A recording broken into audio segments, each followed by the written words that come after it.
All right, so let's prime our pad. And so the idea here is I'm going to do a one-step correction, or one-step sort of mild polish and then jeweling. And the Sonax Perfect Finish finishes down really well. And so, I mean, you'll even notice on the bottle, the cut is a 4 and 4 out of 6, and the gloss is a 6 out of 6. And so this is really designed to be really a one-step polish, and really works great. And so, again, foam, again, you could argue foam doesn't really need to be primed. At least I don't think it does, but I do it anyway. The science seems sound to me. I know that Todd, who I learned the Sonax one-step process from, or stole it from at Esoteric, he doesn't worry about priming a foam pad, but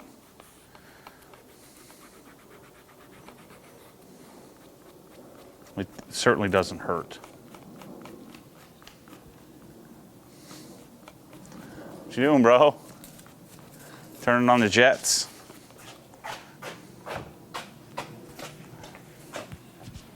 What you up to? So we're going to roll on speed 4 out of 6. And this is the Mark II, so this machine has a little more power. The original ones, I'll do speed like 4.5 on the 3-inch, or if I was going to get out the 6-inch. I got my normal line on the machine so that I can make sure that I see it moving. So add a couple of spots, a couple of dabs. I'll put a little bit more on that when I do the next passes, but because I just primed it, we have a bunch on here, and let's hit a section. Kind of spread it around. I'm going to do a roughly 2x2 section. We'll spread it around quickly.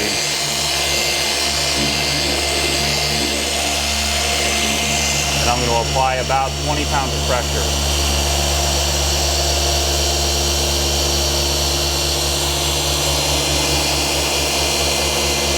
I've been working on keeping my pad flat.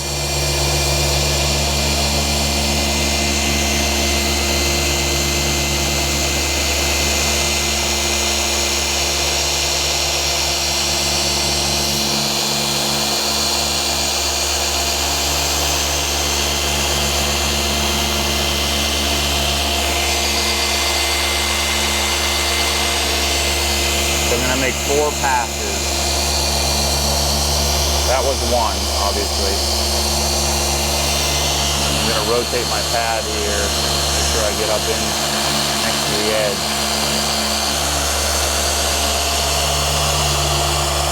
But notice my speed. I'm not going back and forth, keeping it nice, slow, and controlled. And I'm going to scoop it up here on the edge. Make sure I get this edge as well.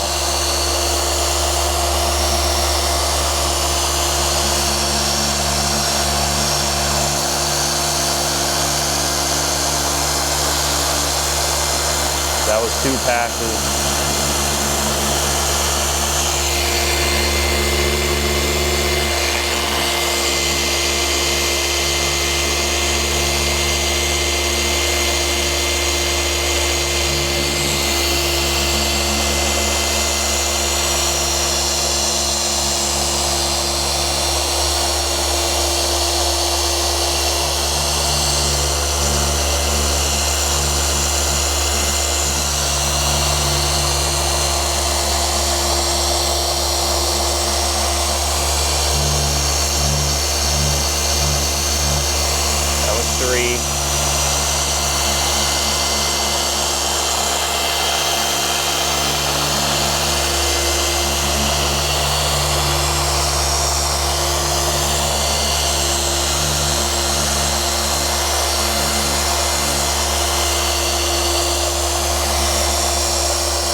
So then we'll take one of our, these are the Rag Company Microfiber Terry Towel, 320 GSM.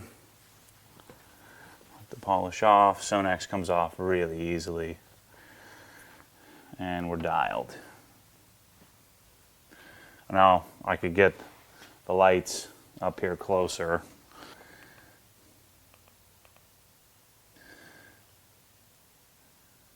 And notice, I'm using, this is, as I've learned how to, over time, learn how to use the polisher and really, use it as a, as a finishing tool. I'm going to come up and scoop into these edges to make sure I get, and I learned that on a black car at Esoteric, but, if you don't kind of come up and scoop, you'll get some haze that you really can't see on a blue like this, but on a black car it's not forgiving.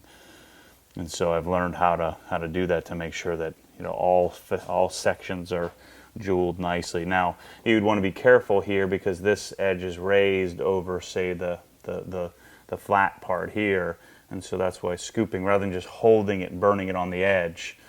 Now the foam pad's gonna, because this contour isn't too bad, the foam pad's gonna kind of sink down into it, if you will, so it'll sink like this. But it's still helpful if you take and bring that pad up that curve rather than flat and missing this section here. So you're burning the paint here and here, but not here. Again, you don't really have to worry on a car like this with this kind of polish and the speeds, but it's helpful to make sure you get, using that scooping to get all of those edges nice and jeweled up. All right, guys, so as I'm standing here and inspecting the paint, and I have the Scan Grip light over here, and holding this light, holding either the pen light or the handheld light and looking from the top, the metallic is taking away my ability to see what's doing. And I've been playing with microfiber versus foam, and I think I'm going to actually, the car has never been compounded, and so I think I'm going to microfiber with Scholl's S3. I'm going to try 105 and see what that does to it. But I do think the car needs to be polished, not just finished. This paint is really hard. Not much is happening, even with the microfiber. And just there's a few, scratches, and it's just kind of a general imperfection to it. It's hard to explain. Some of it's pitting from rocks and sand and debris, but there are some little minor scratches that are really hard to see. But if I'm doing this, I might as well do it right. So I'm going to try some 105, just see what that looks like. I did one small section with S3, Scholl's S3 Gold. This is a brand new Meguiar's microfiber cutting pad. So let's prime it with some 105.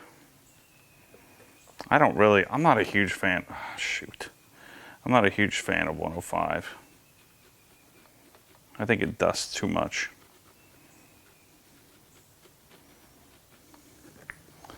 Let's prime our pad.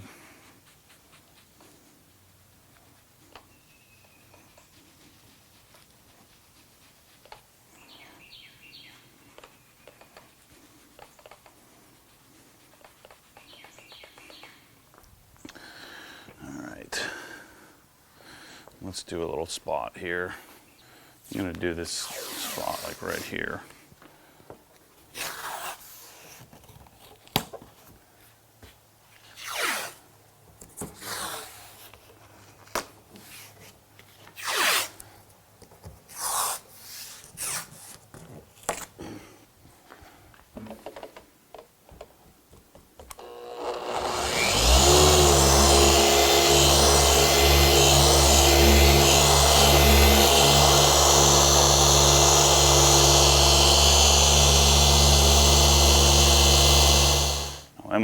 M105 doesn't finish down as nicely as Scholl's. It also doesn't come off as easily.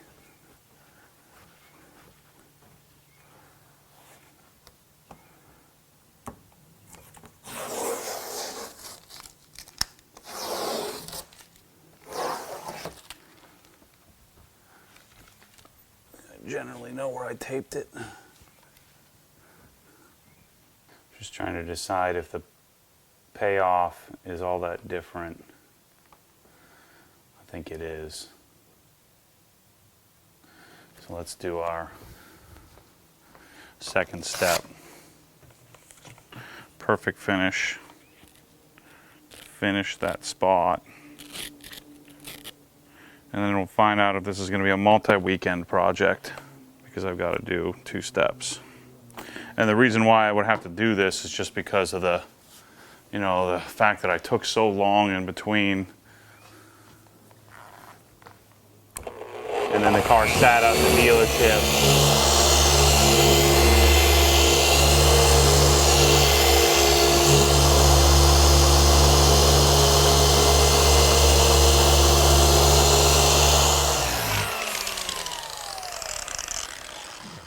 Let's see.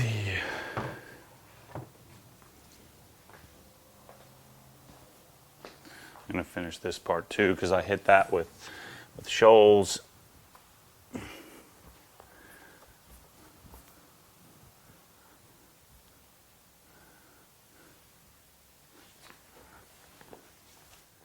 Yep, that's a huge difference.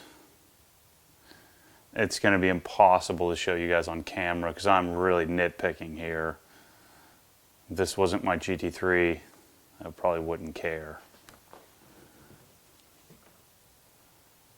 So let me finish that other section down. I think the 105 is going to be the ticket. This paint is like uber hard.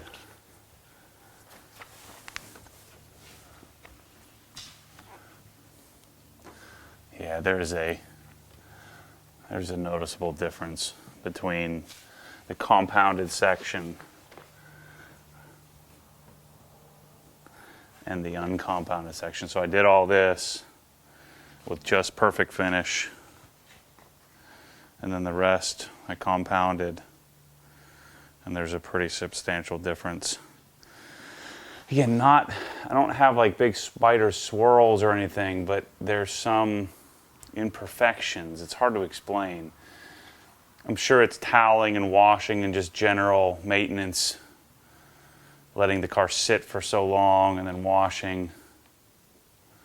But then doing that on this really hard paint just gets all of that out completely. It'd be really hard to see. I wouldn't even be able to show you on camera. So again, I can't see it with the pen light. But notice the light right here. And so at that angle, as I come around, and so this section of the car hasn't been done. And then that section, that's the 105, that's the shoals, both followed up with perfect finish. I just think that there's enough payoff to make it worth my while. Again, the camera's having a hard time with this. There's just a little bit of, like an occasional little very faint scratch, and it's not coming out because the paint is so darn hard with just the one step, with the perfect finish. And so I think I'm going to do the whole car in 205 and then follow with perfect finish. The only thing I think I'm going to switch to, I think I'm going to switch to a white pad. All right, so here's the good news for you guys. This video is going to be even longer. I guess you could look at it either way. If you like short videos, then this is not going to be short. But I'm hour and 45 minutes into the hood. I just finished the hood. I did several different test spots. I didn't show you guys this on camera, but I put the lights up on the roof, and the roof is just, for whatever reason, the angle was a little easier to see, and there's toweling marks. And I think really what this comes from, and this is something I knew and was surprised that I wasn't seeing more swirling and scratching. I've gone so far between protection I've just been, been messing around too much, not, protecting the car like I should. And so, like, between putting, doing a maintenance correction, or even just doing a maintenance decontamination, and then adding a last step or a protectant on the car, my Colonite and Power Lock combo, the car picked up all kinds of tiny little scratches, and not really swirls. I wouldn't call them swirls. They're more just, the start of a swirl, or the little scratches and just little imperfections. And so I'm having now to compound the car. Now, keep in mind, I never compounded the car before. I did the rear deck lid back when I first got it. I needed to compound it, but I haven't had to do it since. And so this will be the third time polishing this car, first time compounding it. So I did Menzerna SF4000 single step when I first got it, again with the exception of the rear deck, which I did D300 and then SF4000. I did SF4500, I think is what I did. You guys can correct me on that. The last video series, which was well over a year ago, where I did a maintenance correction, and each time I've protected the car with either Menzerna Power Lock and Colonite 845 or Auto Finesse Desire. And again, I just went way too long in between, and so now the paint needs to be fixed and corrected, which again I guess is decent for video, but now I have the hood dialed in, looks super jeweled up, and so I'm going to do the entire car in a Meguiar's microfiber cutting pad, followed with Sonax Perfect Finish. And so what I'm going to do is I'm going to go around, I'm going to compound the rest of the car, with the exception of the hood, because the hood's done. I'm going to compound the whole thing, and I'm going to come back around and do a second step with Sonax Perfect Finish, and I've switched to a white pad or a finishing pad. And so that's the combo. I tried Shoals and tried the yellow pad and kind of played with it through some test spots on the hood. Now I have a result that I'm happy with, and so now it's on to 20 hours of work to get this thing dialed in. So I doubt I'll even finish it this weekend. I'll probably spill over into the week, and because I don't want to work 10 hours a day. We'll see. I'll probably put 8 or 9 hours in today, and then come back tomorrow and do some, and then maybe a few nights this week after the gym. So anyway, let's keep rolling, keep polishing. All right, so I'm still rolling. Just to finish. So again, the hood's done. Finish the fender here. I don't have any microfiber cutting pads, and I want to compound around here because there's some same basic idea, same little imperfections. I have a little bit too much product on here.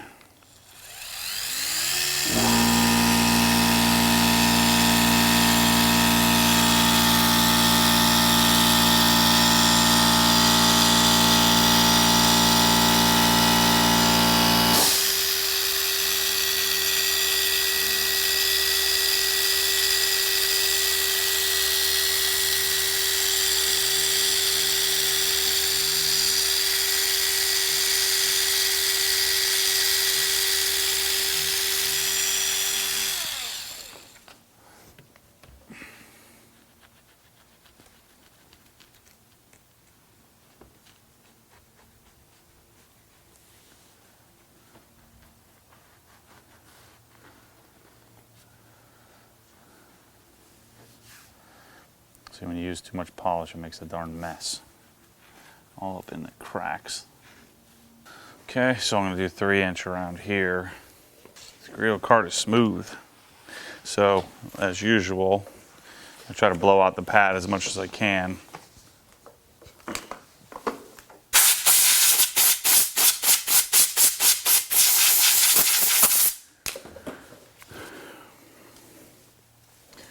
And the basic premise of doing that is to keep the residue, because remember when we're polishing here, we're removing paint from the car. We're removing clear coat. And so we want to keep that residue, that paint residue out of the pad so we can let the polisher do its job. I'm running this on speed 4, just like the big machine. fact, I like to run this one a little bit slower, like 3.5. So I'm going to go around and I'll do the whole bumper in that same fashion. All right, so here's the problem. I finished the front clip. I finished the entire hood. So the hood was my test area or test panel, and spent quite a bit of time figuring out the right combination. So the problem here is that if you grab a flashlight and you start looking at the paint, it looks fine, it looks great. But when I have my scan grip light, this thing is great, by the way. It's not as great in the sense that you think, where you just stand here and the light helps you. I'm on the opposite side of the car. I'm using the light, and I'm able to sort of walk around and find the light and kind of see the paint. And so the roof really confirmed it for me, where I have quite a bit of scratching, not deep swirling, but scratching. And the roof has a lot of water spots from the car sitting for so long. So from here, I mean, what you guys are seeing, the paint looks great, and it still does look good, but it's not my normal standard. And so I found that the Sonax, the single step, just wasn't enough, and so I'm having to polish it. So I'm having to compound it, and this paint is pretty hard. So to get any kind of reaction from it other than just a regular jeweling, you really need to get into it. And so I'm using Meguiar's M105 with a microfiber cutting pad, and then I'm going to follow with the finishing pad with the Sonax. So getting this corrected is now become a multi-day project.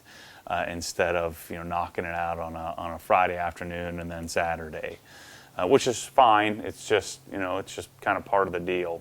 And I think the blame is my time between corrections, or not even corrections, but the time between protecting the car and not keeping it protected. And so and what probably did the lion's share of the issue was the wash after sitting at the dealership for so long. There's not really any protection.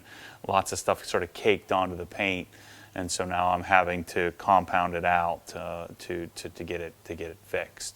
And again, this is the first time I'm compounding it, so from a paint perspective, it's not a big deal at all.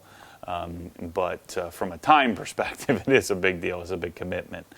Luckily, Michelle and the kids had a birthday party to go to down in Orlando, so I'm not completely neglecting the family all day. So this is supposed to be my therapy.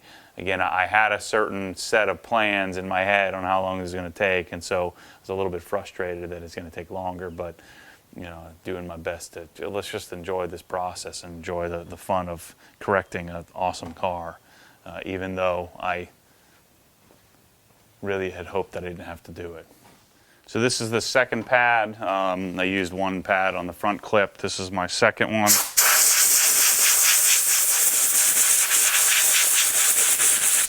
I've already primed it. I think I already did part of one panel. So again, you just want to keep it clean, keep the residue out of the pad as much as possible. And so let's work on the roof here. I'm a much bigger fan of Scholl's and Jescar heavy cut than I am of this 105, but they just weren't working as well as this. The reason why I don't like the 105 as much is the whole car's covered, but whatever, I want it to work. Spread it around, speed 4.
Yeah.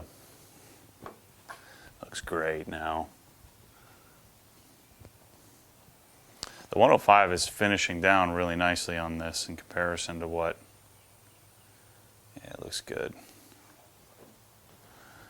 In comparison to what, some other darker colors do. So you probably have some hazing, but I'm not seeing a whole heck of a lot of it. So the cool thing about having the Scan Grip light is I just have it up all the time, so I find myself not needing to get the flashlight out. I can just use the little circle to follow around to see how I'm doing. The reason why I got the tripod instead of the one with the wheels is for the Raptor and the bigger cars. So I mean, having wheels would probably make it even a little bit easier to work with, moving it around. It's just the wheeled version doesn't go up as high. So I just find, maybe you guys can give me some tips that use 105 all the time, but I find the working time of 105 isn't as long as the other compounds. And again, like I feel like I'm having a harder time getting it off the car. Use a little CarPro eraser. Help me remove it.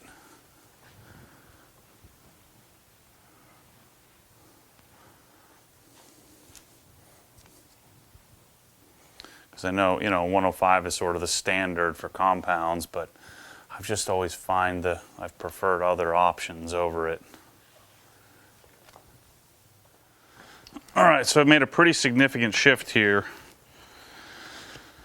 and got out the Jescar heavy correction compound. I just don't like 105. The result, not as good as I wanted.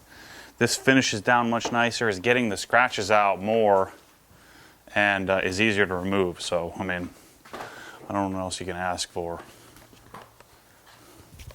But I like this better.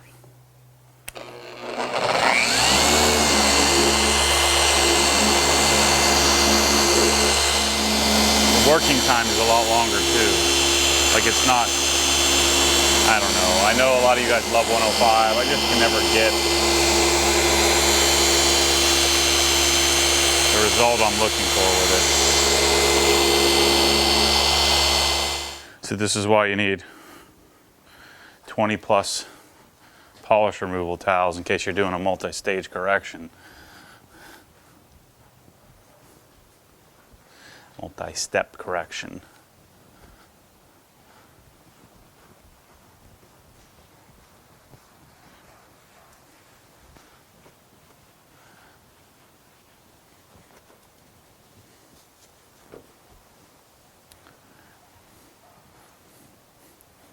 So let's see what we got here.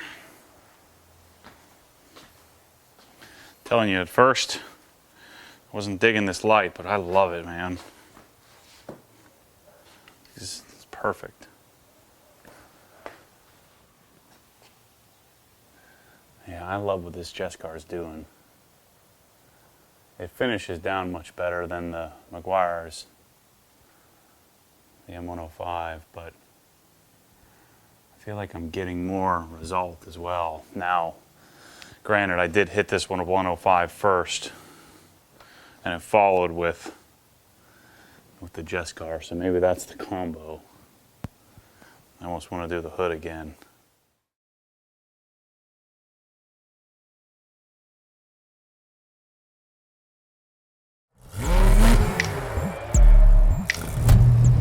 Because what happens when the force pulls you back, your foot naturally comes off the gas. You have to keep your foot to the floor.